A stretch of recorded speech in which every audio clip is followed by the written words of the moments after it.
सुप्रभात विद्यार्थियों मैं अनूप कुमार शुक्ला एकलव्य इंटरनेशनल एकेडमी द्वारा आयोजित ऑनलाइन कक्षा में आपका हार्दिक स्वागत करता हूं।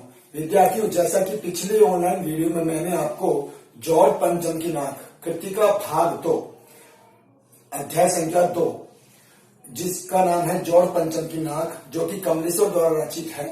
यहाँ कमलेश्वर द्वारा रचित प्रकरण जॉर्ज पंचम की नाक का पहला पाठ मैंने आपको पढ़ाया, जो था समरी, जो मैंने आपको समरी बताई। आज मैं जो आपका पाठ का जो अंश लेके आ रहा हूं, ठीक है, तो उसका पहला अंश है जो पाठ शुरू करने का, मतलब पाठ की शुरुआत का पहला अंश जो है वो है इंग्लैंड की महारानी एलिजाबेथ का भारत आगमन। भारत आगमन ये बात है आजादी के 70 साल से पहले की बात। आज से आजादी को लगभग, हमारे भारत को आजाद हुए लगभग 73 साल करीबन हो गए, ठीक है।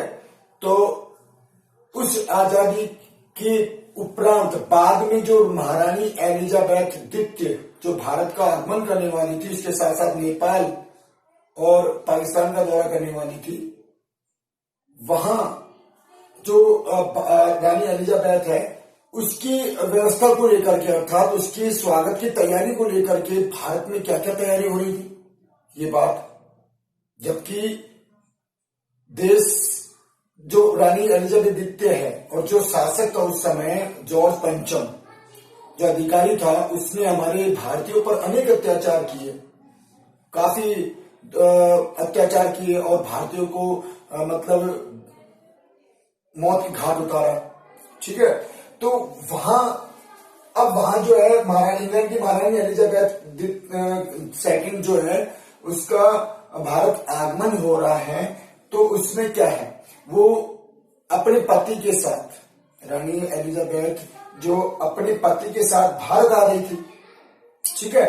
भारत के अखबार में उनकी कीमती सूट, ठीक है, नौकर, बावर्ची, खान सामू इत्यादि के बारे में अनेक बातें छपती रहती। अर्थात इंग्लैंड के अखबारों में जो खबर छप रही थी वो दूसरे दिन भारत के अखबारों में छप जाती थी कि आज रानी ने क्या पहना, आज रानी ने क्या खाया, ठीक है।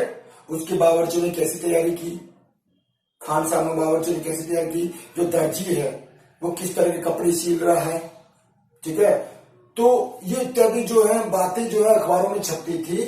तो और इसके साथ साथ उनके अंगरक्षक बॉडीगार्ड जो है, यहाँ तक कि उनके पालतू कुत्तों के समाचार भी और चित्र भी अखबारों में छापे जाते। तो ये क्या है, उनके रुतबों के बारे में बताना, अर्थात इंडियंस को बताना, भारतीयों को बताना कि देखो रानी एलिजाबेथ किस तरह से शान शौकत रखती है, किस तरह से रहन सहन, उसका खाना पीना कैसा है उनका, ठीक है ना, खान पान कैसा है, ये इत्यादि बातें अखबारों में छपती थी, ठीक है ना।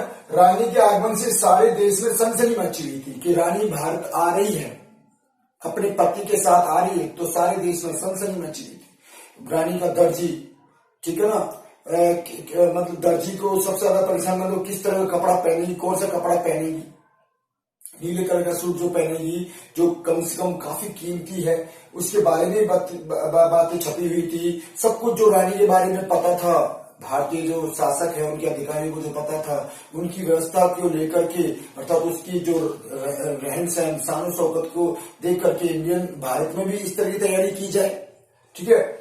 भारत सरकार के अधिकारी रानी का धूमधाम से स्वागत को बेचैन थे कि भाई रानी जो है बड़े महलों में रहती है इंग्लैंड में, और तो उसके स्वागत के लिए भी हमें बड़ी तैयारी करनी चाहिए। ये किसने सोचा, भारत सरकार के अधिकारियों ने, ठीक है ना।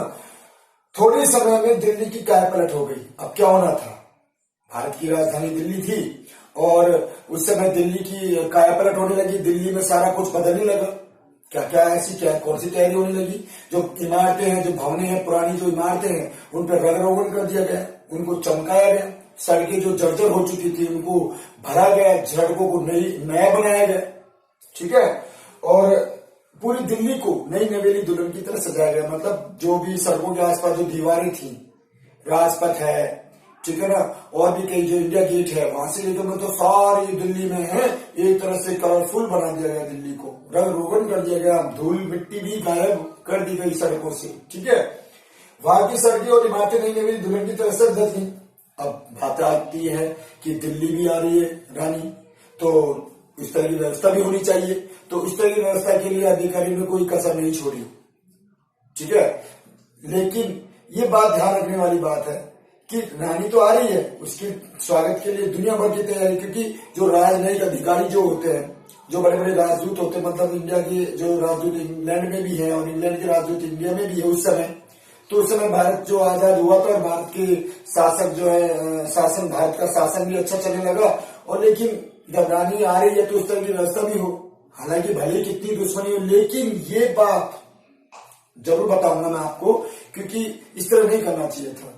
क्योंकि उन्होंने कौन सा हमारे साथ उन्होंने कौन से हमारे साथ मतलब न्याय किया था, उन्होंने अन्याय किया। हमारे अनेक भारतीय जो क्रांतिकारी थे, जो उनको मौत के घाट उतार दिया गया शासकों द्वारा, अंग्रेज शासकों द्वारा। और अब आती है बात जॉर्ज पंचम की नाक रहित मूर्ति। एक समस्या हो गई, किसके लिए? भारत सरकार के अधिकारियों के लिए। क्या अब ऐसी कौन सी बात है कि वो समस्या हो गई? नई दिल्ली में सारे प्रबंध हो रहे थे, जैसा कि ऊपर बताया गया, सब कुछ मतलब सड़कें नई बना दी गई, जर्जर व्यवस्था जो है उसमें सुधार होने लगा, इमारतों को रंग रोगन कर दिया गया, नई दिल्ली जो है नई नवेली दुल्हन की तरह सजाई धजाई गई, ठीक है। और लेकिन एक विकट समस्या खड़ी है उस समय। क्या थी विकट समस्या? कि इंडिया गेट के सामने, नई दिल्ली में सब कुछ था, लेकिन इंडिया गेट के सामने जो स्थित जो जॉर्ज पंचम की नाक थी वो अचानक एक गायब हो गई। ये भारत सरकार के लिए बहुत बड़ी विकट समस्या खड़ी हो गई। अब नाक नहीं थी, ठीक है, लेकिन अब नाक कैसे आए, किस तरह? अब ये तो भारत सरकार के लिए, क्योंकि नई रानी भी आ रही है, और ऐसा भी नहीं है कि रानी आएगी और जो मतलब अंग्रेज अधिकारी जो जॉर्ज पंचम है, भूतपूर्व जो अधिकारी जो जॉर्ज पंचम है, उसकी लाट की नाक लाट की तरफ ना जाए, उसकी मूर्ति की तरफ ना जाए, ऐसा हो नहीं सकता। तो इस नाक को लेकर के पहले से काफी बहसें हो रही थी, वाद विवाद भी होने लगे, आंदोलन भी होने लगे।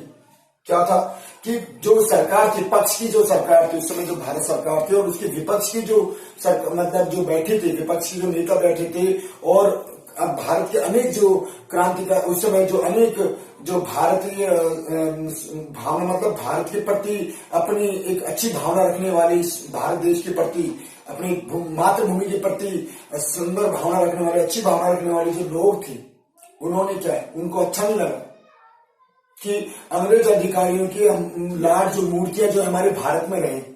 तो उन्होंने क्या, इसके लिए आंदोलन किए गए, ठीक है ना, रैलियां निकाली गई, हड़ताल निकाली गई, जुलूस निकाले गए, और तो और, ठीक है ना, ये बहस होने लगी, नाक रहे या हटा दी जाए, इस प्रश्न को लेकर खूब बहसें हुई, ठीक है, कि नाक रहने दी जाए। मतलब कहने का तात्पर्य है कि अंग्रेज जो शासक थे, जो भूतपूर्व के जो शासक जितने भी रहे हैं, जो इंडिया में उन्होंने जो शासन किया है, उनके जो भूतपूर्व जो शासक थे, उनकी मूर्ति इंडिया में रहने दी जाए या हटा दी जाए, इसको लेकर के।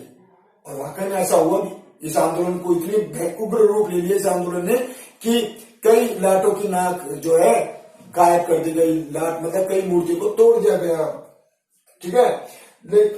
नाक को बचाने के लिए अब होता क्या, कई मूर्तियों की नाक को तोड़ दिया गया, मतलब मूर्तियों की लाट जो है लाट यानी मूर्ति, उनकी नाक गायब कर दी गई।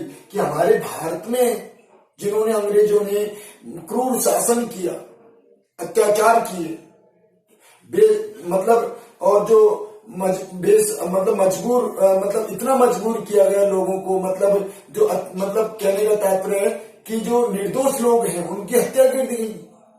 जो भारत को आजादी दिलाने के लिए जिन क्रांतिकारियों ने, जिन लोगों ने मतलब बढ़ चढ़कर आंदोलन में हिस्सा लिया, उन लोगों को मरवा दिए गए, वो भी अंग्रेजी मतलब शासक के शासक द्वारा, ठीक है।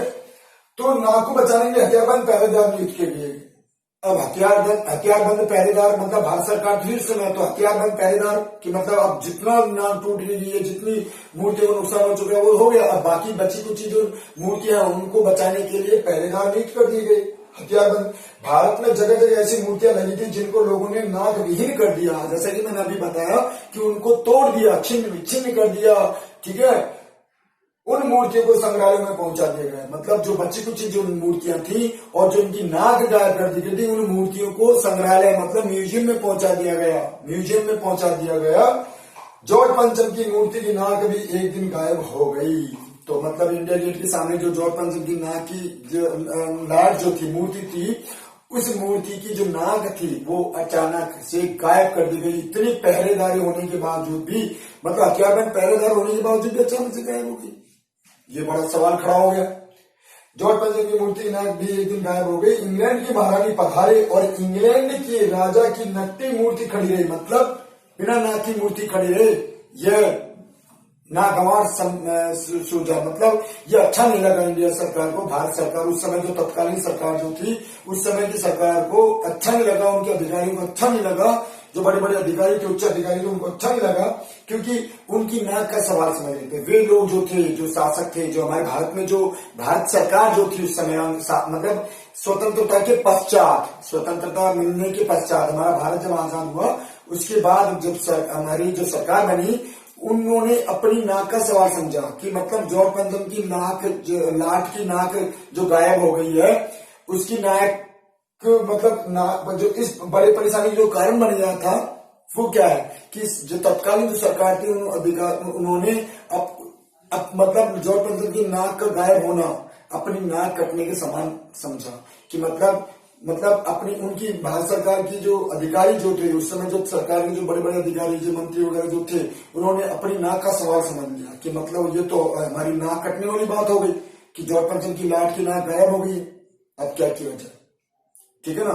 तो उन्होंने इस तरह की घिनौनी हरकतें, मतलब इस तरह की घिनौनी सरकार, मतलब घिनौनी बातें की गई उस समय। उन्होंने ऐसे कृत्य किए गए कि जॉर्ज पंचम की लाट को लगाने के लिए, लाट की नाक लगाने के लिए उन्होंने अनेक प्रकार के प्रयास किए, अनेक प्रकार के, मतलब हमारे जो क्रांतिकारी जो थे, जिन्होंने हमारे जो क्रांतिकारी जो लोग थे, नेता जो थे, उनकी लाट की नाक की नाप भी ले ली गई कि कुछ भी हो कि हमारे भारत में जो जैसे महात्मा गांधी है, ठीक है ना, चंद्रशेखर आजाद है, ठीक है, भगत सिंह है, और भी कई जो रविन्द्रनाथ टैगोर हैं, और भी कई जो मतलब क्रांतिकारी जो थे, जिन्होंने देश के लिए हमेशा अपना सर्वस्व योगदान दिया, उनकी मूर्तियों की लाट की नाक भी ले ली गई, मतलब नाप भी ले ली गई।